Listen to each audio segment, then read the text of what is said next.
Have you noticed your body is starting to look different? Maybe your composition has changed. Have you started to notice more fat in your muscle tissue? Maybe you've noticed you're not as strong as you used to be. This could be the start of a natural process called sarcopenia. The good news is that this can be slowed down and significantly improved. Stay tuned to learn more. You're listening to Menopause Natural Solutions, episode 98, What is Sarcopenia?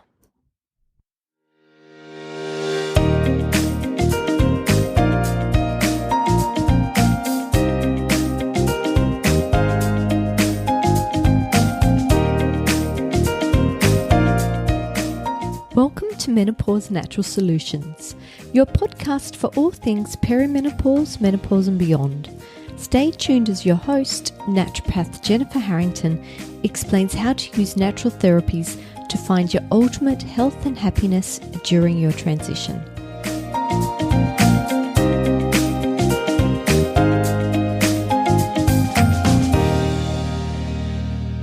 Hello everyone, I'm Jen. I've noticed there are quite a few new listeners to the show lately, so I thought I should introduce myself. I'm a naturopath with coming up to 2 decades of experience, and I'm also a perimenopausal woman. I've been in transition for about 7 years now, so I've had first-hand experience with some of the signs and symptoms. You can probably tell from my accent that I'm Australian. I'm based in Sydney, but I consult with women all over the globe thanks to the modern wonders of telemedicine. Thank you to all my long-term listeners, and welcome to all the newbies. I hope you have been enjoying the show. As I approach my 100th episode, I'm running a giveaway promotion. Simply head over to Menopausenaturalsolutions on either Facebook or Instagram. Let me know what episode has been your favourite and why, and tag a friend. Or alternatively, let me know what type of content you prefer. I've been going over the data from all my previous episodes, and in the top 10 there have been 4 food-based episodes, 4 symptom-based episodes, and 2 lifestyle shows. And from the 10 episodes, 8 were solo shows and 2 were interviews. So let me know what you would like to hear more of and help me sculpt the next 100 episodes to be more useful for you. In return, I'm giving away a 3-month consultation package to work together. Feel free to email hello@menopausenaturalsolutions.com if you have any questions or if you'd like to leave any feedback. Now let's look at our muscles. I might as well get the scary stuff over with first, but please stay to the end to hear what you can do to change this. One study of women aged 40 to 50 years of age found a 21% reduction in muscle strength.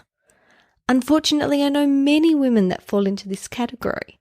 Some can even pinpoint the exact age they were when their strength reduced. This really worries me, as I believe function is everything. Sarcopenia is a reduction in both muscle mass and muscle function. Muscle decline with age is inevitable, but the menopausal transition accelerates this decline. The exact mechanism of why this loss is fast-tracked at this stage is unclear, but it's suggested to be linked with the reduction of estrogen, DHEA, and/or growth hormone.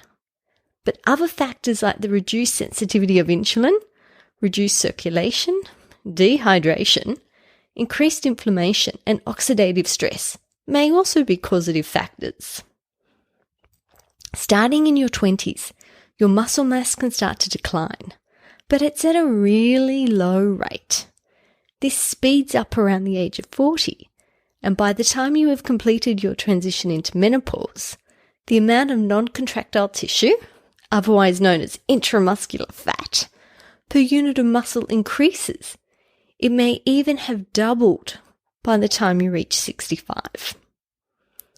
There are a few different ways to diagnose sarcopenia across the globe, but in Australia we use the European method, which involves having a hand grip strength of under 20 kilos and a gait speed or a walking speed of under 0.8 meters per second. What I really want to focus on today are the changeable factors. These either tip the scales towards loss of muscle function or away from it. And the good news is that you have the power to change all of these. The first one is physical inactivity.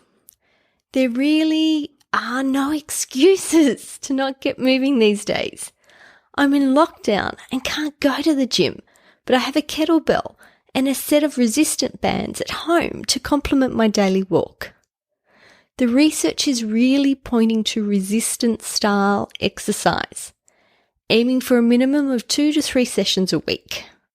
This frequency helps maintain muscle mass and helps to minimize the accumulation of intramuscular fat. The next factor involves consuming adequate protein. Animal proteins are a far superior form of protein due to their higher level of essential amino acids such as leucine. Leucine is a branch-chain amino acid and it has performed well in various studies. It's been found to be well tolerated and helpful in increasing lean muscle mass. Looking at general protein requirements, these actually increase. The current recommendation of about 0.8 grams of protein per kilo of body weight is inadequate at this stage of life. Depending on sources, 1.2 or even 1.5 grams of protein per kilogram is recommended to curb the muscle wastage. Let me walk you through what this means in terms of food. Imagine I'm 65 kilos. In my premenopausal phase, I would be recommended to have 52 grams of protein daily. To get this, I might have 2 eggs for breakfast, nibble on a serving of almonds during the day, and have a chicken breast for dinner. If I'm starting going through perimenopause, this recommendation will be increased to 78 grams of protein a day. And this might be a 2-egg omelette with a 1/4 cup of cheese for breakfast, a 95-gram tin of tuna for lunch, and a 240-gram ribeye steak for dinner. It's a big increase in the amount of protein. And if you use the 1.5 grams per kilo of weight equation, it would be just under 100 grams daily. To get this, I would add a protein smoothie to the above plan. I'm not a fan of counting macronutrients. I just wanted to give you an example of what to aim for. In reality, if you add an animal protein source into each meal, you will probably be close. And if you want to add a protein shake as an insurance policy, you can. I am aware this recommendation will seem impossible for some of you, as it is commonplace for protein digestion to become more difficult as we age. This is due to the age-related reduction of digestive acids and enzymes.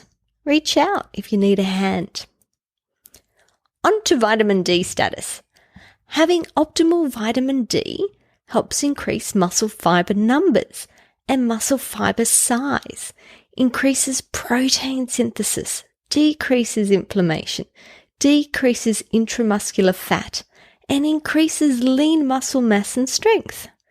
If you hadn't had a vitamin D test in a while, it might be worth asking your doctor for one because it's a simple fix with supplementation. On a side note, I don't tend to use straight vitamin D these days. I most often combine it with other fat-soluble nutrients such as vitamin K. Some of my favourite nutrients to consider for general muscle health include magnesium, calcium, potassium, sodium, coenzyme Q10, omega-3, and collagen. It's also worth considering your iron status. My final thought is on the role of phytoestrogens to help slow sarcopenia at menopause. And I'm so excited to tell you about a study I found that gave women 70 grams of isoflavones, which are a type of phytoestrogen, daily for 24 weeks, and this significantly increased their lean muscle mass. Yay! The best strategy is a preventative strategy. But if you have started noticing muscle changes, you need to take action now and continue to work on it moving forward in order to save your muscles and ultimately your independence. Even if you just focus on resistance exercise 2 to 3 times a week, increasing your daily protein intake and taking a vitamin D supplement, you will be much better off. Well, that's it for me. I look forward to chatting to you next week. Bye for now.